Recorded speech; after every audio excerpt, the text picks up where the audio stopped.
All right, our next topic is naming the quadrant or axis of a point given its coordinates. Again, this is in the graphs, functions, and sequences, pie slice, purple. So the first thing we got to do is we got to know our coordinates, right? And by this point, if you're getting this topic, hopefully that means that you have gotten a little bit comfortable with the coordinate, with the quadrants, right? And so I have the quadrants labeled over here in this graph that we've got right here, right? So we've got quadrant 1 right here, quadrant 2, 3, 4. It always starts in the upper right side and then goes counterclockwise around. Now, the thing that is going to help us with this is to recognize what the signs of our x and y coordinates are in each of these quadrants. So in 1, you got to remember, first of all, this is my y-axis, this is my x-axis. In quadrant 1, they're both positive, right? X is to the right of the y-axis, because if this is my origin and this is 0, 0, you think of a number line, your x goes positive going this way and it goes negative going this way, right? Positive, negative. And then for y, your y goes positive going up this way, and then it goes negative going down that way. So if you use that to kind of guide you, you can pretty much figure out what all of these are going to be. So in quadrant 2, it looks like my x is negative and my y remains positive. And then in quadrant 3, which is down in this area right here, they have both become negative. My x remains negative because I'm to the left of the y-axis, and my y has become negative because I'm now below the x-axis.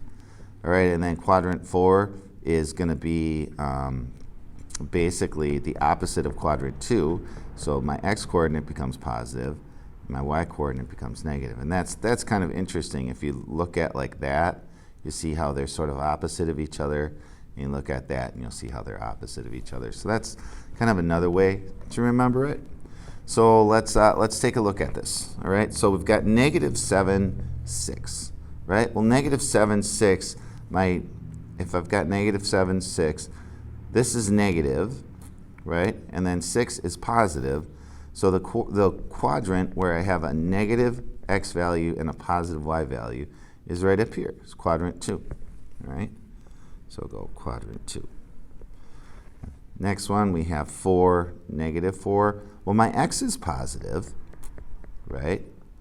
And my y is negative this time. So my x is positive, it's going to be to the right of the y-axis, and my y is negative, so it's going to be below the x-axis. So that would put us over here. All right, so that would be quadrant 4. All right, 0, 2 is a little tricky. So if I plot the point 0, 2, it's right here, right? You notice that 0 is actually your y-axis, right? The point x equals 0 is your y-axis. That's this right here. So I know that, oh, okay, that falls on the y-axis. And it doesn't really have a quadrant, right?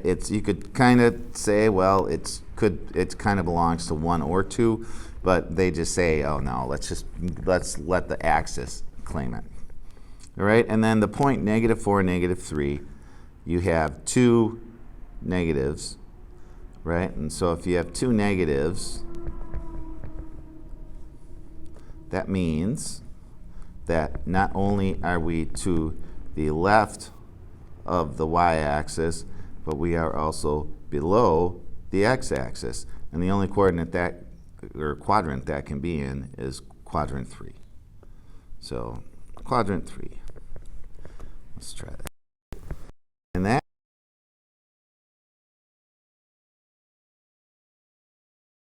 make one of these little charts like what I made up here. It doesn't have to be this messy, but something like this to kind of coach yourself and help yourself along. If you go early